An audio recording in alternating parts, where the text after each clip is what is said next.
as the lamp. Next. Thank you, ma'am. May I now request our beloved principal, Dr. C. Veerabahu, to light the lamp. Sir, please, sir.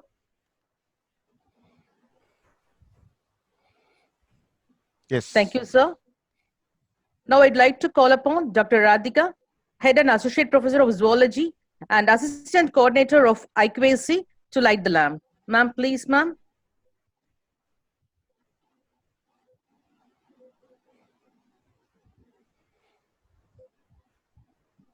Thank you, dignitaries. Over to Radhika, ma'am.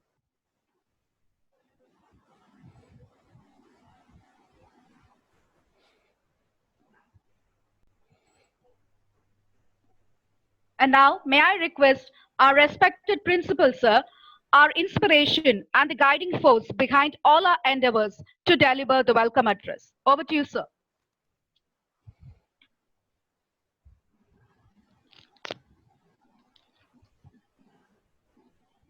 Good morning, everybody. morning, Greetings from sir. V.O. Chidambaram College, Thuthukudi. The college named after one among the greatest freedom fighters of India, V.O. Chidambaram. The college was founded by Kulabadi APC Veerabahu, who has dedicated his life, energy, and wealth for the building of this college into a premier institute of higher learning, especially in the south skits of Tamil Nadu. As far as V.O. Chidambaram College is concerned, one among the reputed institution in the southern map of India. We are having almost all the UG courses, PG courses, 6 MPhil programs, 10 departments have been elevated as a research center by our Manonmaniam Sundaranar University. I'm very proud to say that 2/3 professors holding a PhD program, more than 125 students are pursuing for awarding the PhD programs under the able guidance of our professors, which includes both science as well as humanities. Being the VOCN, I'm very proud to say that our college has accredited by NAC.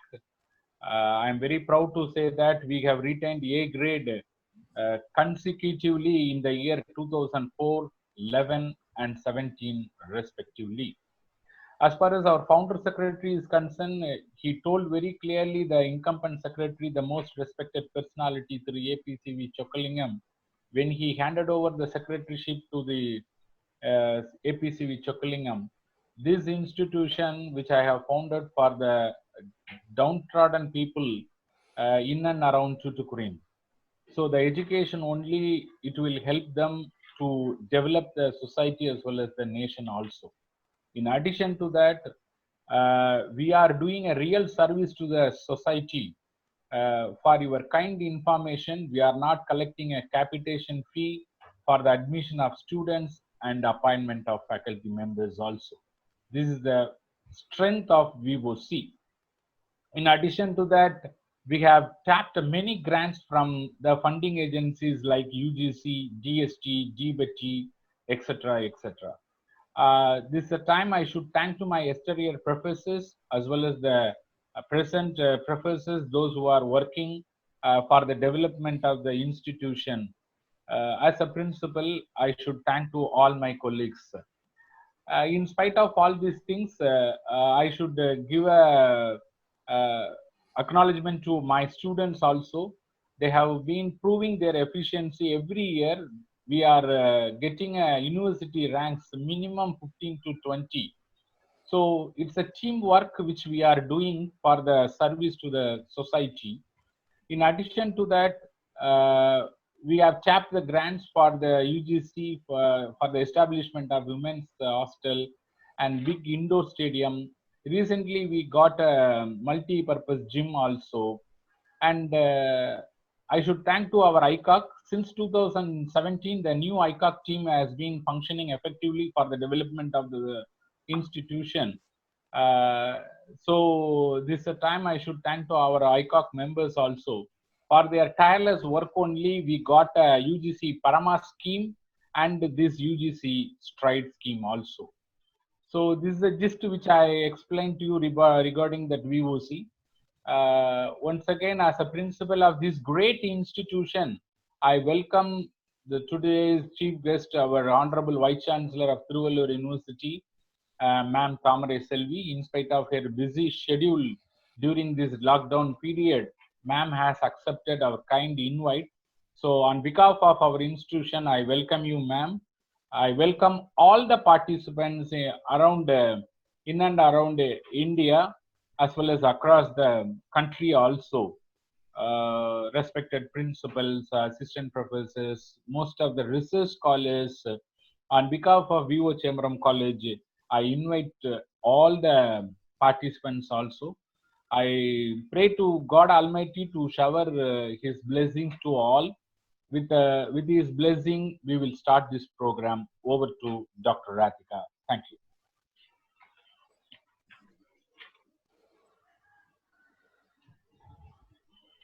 Thank you, sir. Thank you so much for your words of greetings. And before we go into the inaugural session, which will be the inaugural address to be delivered by our very special guest, a few words to know about our guest. Desire is the starting point of all achievements, not a hope, not a wish, but a keen pulsating desire which transcends everything. And yes, the biodata of our chief guest shows her keen desire and interest and the hard work she has put in to achieve what she is today. A glimpse into the profile for you all. Her biodata runs into several pages, but I have just shortened it into a profile to a few pages. I'm going to highlight a few of her achievements. Dr. Thamare Selvi is the Honorable Vice Chancellor of Thiruvallur University. She holds a B degree in Mechanical Engineering from Alagappa Chettiar College of Engineering and a postgraduate degree from the Government College of Technology, Bharathiar University, Coimbatore. She holds a PhD degree from Manonnimaiam Sundararayan University in Computer Science and Engineering, which she has completed in the year 2000.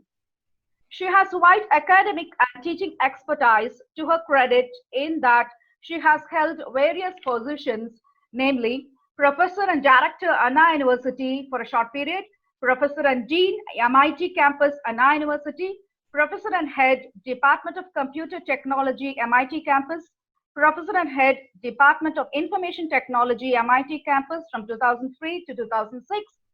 And again, she has held the same position from April 2007 to 2010. Professor and Head, Department of Computer Science and Engineering, GCE Tirunelveli, Reader and Head, Department of Computer Science and Engineering, Manonnimaiam Sundararayan University from 94 to 95. She has held several administrative posts and responsibilities also. She has been instrumental in formulating many MOUs and academic collaborations, to name a few. MOU between Anna University and Wright State University, Dayton, USA for research collaboration and academic activities in 2015. Anna University and National Institute of Technical Teacher Training and Research for training young faculties in 2014. Anna University and University of Hyderabad for research collaboration in training and conducting workshop in 2010. Anna University and MIMOS Malaysia R&D in advanced computing. Anna University and Athabasca University, Canada for research collaboration in e-learning in 2009. Anna University and Massey University, New Zealand for collaboration in informative science in 2008. She has been a member in several professional bodies like Association of Computing Missionary, Computer Society of India, International Society for Technology in Education. Participation in academic and professional expertise is also part of her profile. She has delivered 21 invited talks and keynote address for international conferences, 28 plenary lectures and workshops for national conferences. She has also been the PhD evaluator at the national and international levels. She has 9 patents to her credit, and she has authored 6 books, 2 book chapters, and has been the editor, peer reviewer, and also a member of international advisory boards. She has 72 research publications in journals, 137 in international conferences, 38 in national conferences, and 11 articles. She has been the principal investigator in 10 major research projects in India as well as international levels, going to the tune of totaling of crores of rupees. I would like to highlight a few. Design and development of unmanned aerial vehicles to the tune of 2 crores, supply of UAV, the Daksha ground control station for 25 lakhs, design and development rotary wing VTOL mini unmanned aircraft system for 95 lakhs, awards of certificates, and our chief guest has received several awards and certificates and fellowships at the national and the international level. Notable among them being the second place in Medical Express UAV Challenge Australia in 2018, World Record Initiative in Switzerland in 2018, Abdul Kalam Seva Ratna Award, Best Technology Transfer Award, Women Engineer Award, IBM Faculty Award. So these are a very few experts from her biodata, which runs into several pages. And she has the unique distinction of being a team coordinator for the team which has received Class U world record claim for unmanned aerial vehicles. And so this is a small introduction of our great speaker we have with us today morning. Thank you, ma'am. Thank you so much for sparing your valuable time. And I hope all the participants will be really enthusiastic to listen to your lecture. And after the inaugural address, your lecture is to be followed. So thank you so much. I think you will be a real inspiration to all our scholars who are here with us today morning. Thank you, ma'am. Over to you, ma'am, for the inaugural address. Thank you. Very good morning to all of you. Respected Principal Dr. Veerabahu, the IQAC Coordinator Dr. John Prince, then the co-coordinator and the coordinator for this FDP program, Dr. Radhika, learned faculty members, young and energetic researchers. Really, it is a great pleasure in addressing the gathering of the young scientists for the need of the nation. And I hope this FDP on capacity building in research, it is the apt topic because the youngsters are really interested in doing research and everybody wants to do some sort of innovation. Today, innovation is the mantra used by everyone. How do you do any task in an innovative manner? So we want to have the research with very good innovation. That is the need of the hour. And really, I am very happy to note that there are overwhelming responses for this particular topic on research review, that is literature review for doing the research or literature collection, like that they have given the topic. So today I am going to handle that session. But anyway, when you consider the research, originally we had the research for a particular department or in a particular in a discipline. So you had the research in a particular discipline like only chemistry or only physics or only mathematics. Like that, it was a unique one. Then people were talking about interdisciplinary research. So we had more than one discipline combined together and they have done the research. Then multidisciplinary research. When you consider multiple disciplines, then it is called as multidisciplinary research. And today we are talking about transdisciplinary research because it is translated into a societal applications. So whatever may be the discipline you are considering, everything is brought to the societal applications. So now today everybody is talking about transdisciplinary research.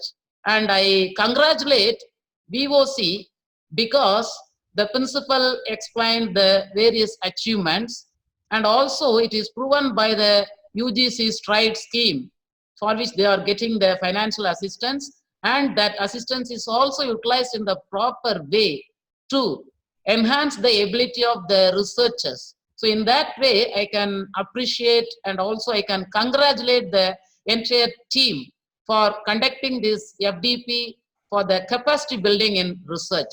And really, I feel very happy to inaugurate this particular FDP, because the principal was requesting me for a very, very long period. Madam, why don't you visit our institute? Why don't you come and deliver a lecture to our people? Like that, he was asking me for so many months. And just now the time has come to address the gathering. And really, I know VOC College because I am also belonging to Tirunelveli district, and I have come to that college many times.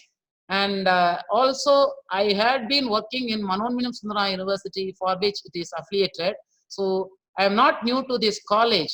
Really, I know the credentials of this particular college, and I should congratulate the principal as well as the entire team for achieving so many things. And also, I wish to congratulate this team because they are trying to do some very good research activities through the STRIDE program. I am also one of the experts for monitoring this STRIDE program. So in that way, they want to associate me with various activities so that I'll be knowing what are the various developmental activities the college is doing. So in that way, I am also associated with VOC College. And really, I feel proud of inaugurating this FDP. And now I switch over to my topic of the session, because I want to share most of the experience I have gained through various research activities, which will be helpful for the researchers. Now I wish to switch over to my presentation. So let me share my presentation now. Yes, ma'am. Now is it Yes. visible to everyone? Yes, ma'am. Yes, ma'am. Yes, ma'am. Yeah. So my topic today is research literature review, because everybody wants to do research. It is essential to know what is research, what's the direction required for doing your research, what are the benefits of doing research, and for that, the first step, the very first step is literature review. So I am going to focus on all these aspects, followed by concluding this session. So if you want to say, what is research? See, I have given the point, passion to discover something. You should have the passion, first of all. Discover, we use the terminology discover. Discover means you want to do something different, which is not in existence. We are using the word research. If you split up, it is research. Research means research. Already something is in existence. You are searching it again. You should feel the research. You should feel it. Why I am telling that word? You should have the passion. You should have the determination to do something. These two are important. Passion. In Tamil, we say that very irukkanum.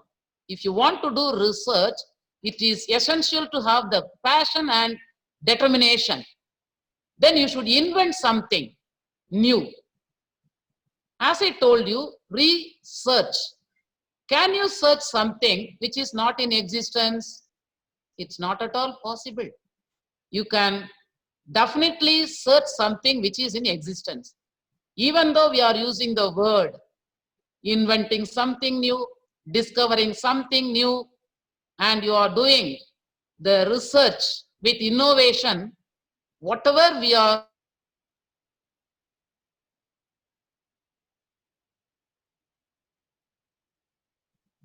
do you feel that the gravitational force was not available before the invention of Newton's law? No, that was available. But Newton invented that there is a gravitational force. When he was lying under the apple tree, when the apple was falling down, he got that idea, why it is falling down. So he invented this gravitational force. That doesn't mean that it was not in existence prior to that. That's why research, you search, search, search, do the searching again and again and again. You will be inventing something. That is what is needed. You need the passion to do it. You need the determination to achieve it. You need the patience to reach the goal. These are all very much needed. Then it is important to do the proof of concept. You should bring the prototype of your research. This is what is needed. See, you have got some idea, then you should implement and get the proof of concept for the same. And you can bring the prototype model so that it can be useful for the society. Then you should realize the impact of the research. Always you should have the positive impact and it should be helpful for the society. So when you consider the topic research means, I want to introduce in this way to know what is research. Then when you consider the evolution of research, first we had the empirical research. Empirical means in the initial stage, we didn't have any theoretical aspect. We didn't have that much knowledge about all the disciplines. Based on the experience, they will say, today it will rain. Today it will be a very, very hot day. This will be a winter. Like that, people were able to predict based on their experience. In the villages, by seeing the sun and the direction or the inclination, they will say, time is 11 o'clock, 11 a.m. Like that, they will be able to tell. So the empirical research means based on your experience, you are able to say it is possible to get the outcome like this. Then theoretical aspect came. Then people developed the theory. There only the science, technology evolved. So the theoretical aspect was giving the mathematical proof, scientific proof, everything. So that is called as theoretical research. After empirical, people started doing the theoretical research. They proved the derivations, they invented new things by equating, by having the equations mathematically developed. So all those things are theoretical research. Then pragmatic research, they want to implement whatever is theoretically identified.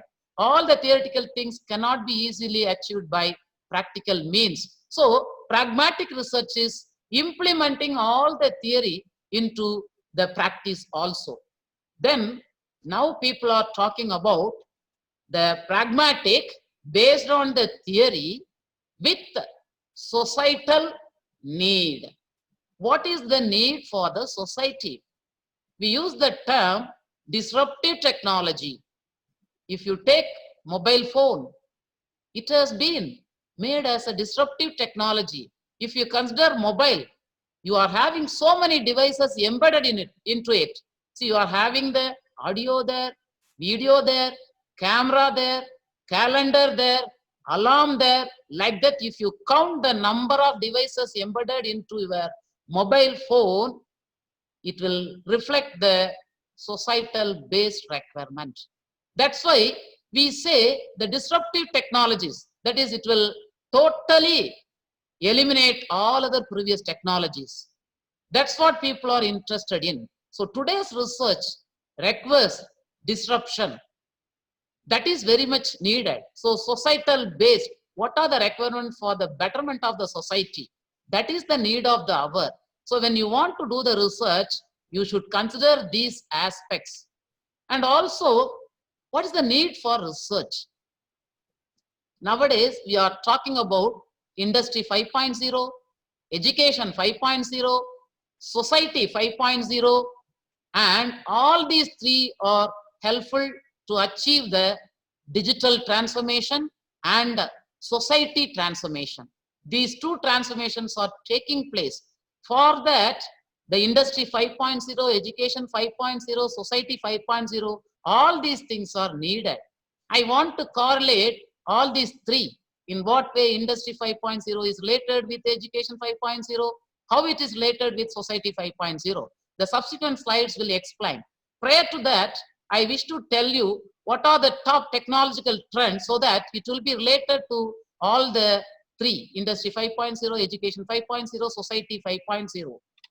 Now, this is based on the Gartner's top strategic predictions for the year 2020. What are the strategic technological trends for the year 2020? So they have divided into two groups. First one is people-centric. Second one is smart spaces. When you consider the hyper automation, we are able to consider multiple things, multiple parameters, multiple features to have the complete automation.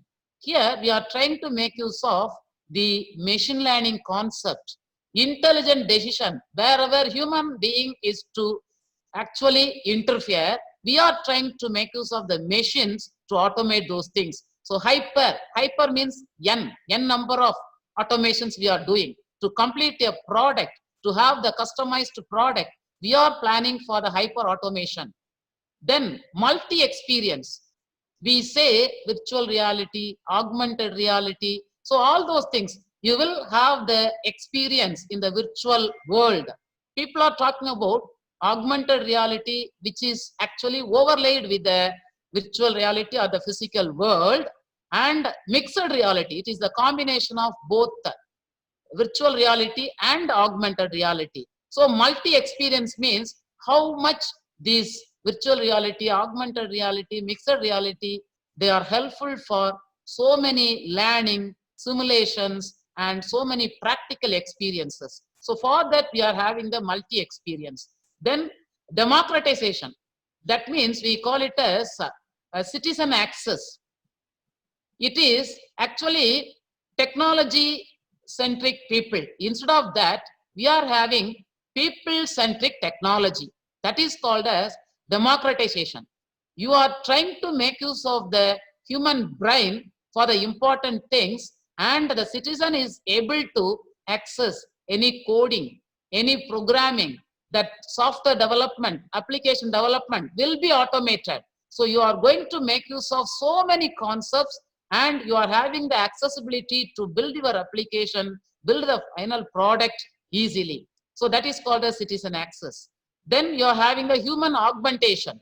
It is the facility provided to augment the human ability to improve it by embedding the chip inside the body. That is, your physical ability is very much enhanced by the human augmentation. It is possible to replace your eyes with other things. So it will be helpful for so many differently abled people also. Then we are having the transparency and traceability. That is transparency, that is you should have the trust as well as faith in the available web data. Today we are having the big data which is available throughout the internet. See, if you access it daily, you are getting WhatsApp messages, WhatsApp audio, video. You don't know which are actually true. That is, we use the terminology veracity, whether that information is authentic or correct or not. So we should have the transparency, truthfulness of that data, trusting the other party, and traceability, security. All those things are considered under transparency and traceability. Then empowered edge. People are talking about edge computing, where instead of bringing all the data to the main centralized computing, you do the computation, partial computing at the edges of the networking. In the local place itself, you are doing the computing. That's why it is called as edge computing. Then distributed cloud. The cloud services are helpful to access your application through internet, or you can access a platform for developing some application through internet, and you can access a machine itself, infrastructure itself. So the cloud service means you are able to access the application or platform or infrastructure through internet. Nowadays, people are talking about distributed cloud. You are not having the centralized cloud. You are distributing throughout the globe so that it is easier to perform the operations quickly. Then autonomous things. When you consider autonomous things, we are talking about drones, unmanned aerial vehicles, which are used for so many applications. And we are having the practical blockchain. You know what is a blockchain? It is a digital ledger which is decentralized, and it is very, very useful for so many applications. It is not only for financial transaction. We are talking about the Bitcoin or Ethereum, which are the implementation of the blockchain, and they want to have the practical blockchain used for so many applications. And artificial intelligence security. This is also another important topic, because the security is one of the important aspects whenever we are having the networking and distribution of resources throughout the globe, by having all the computers and various devices connected. And when you consider the various things, as I told you, Industry 5.0, we had Industry 1.0 where the machineries were introduced. Then by having the electricity connected to this, the industry were called as this Industry 2.0. Then by connecting the computers and automating some of the things, we made it as Industry 3.0. Then by having the internet linked from various places, we call it as Industry 4.0. And now we are having the equal global trade potential, that industry is having 5.0, where it is possible to customize your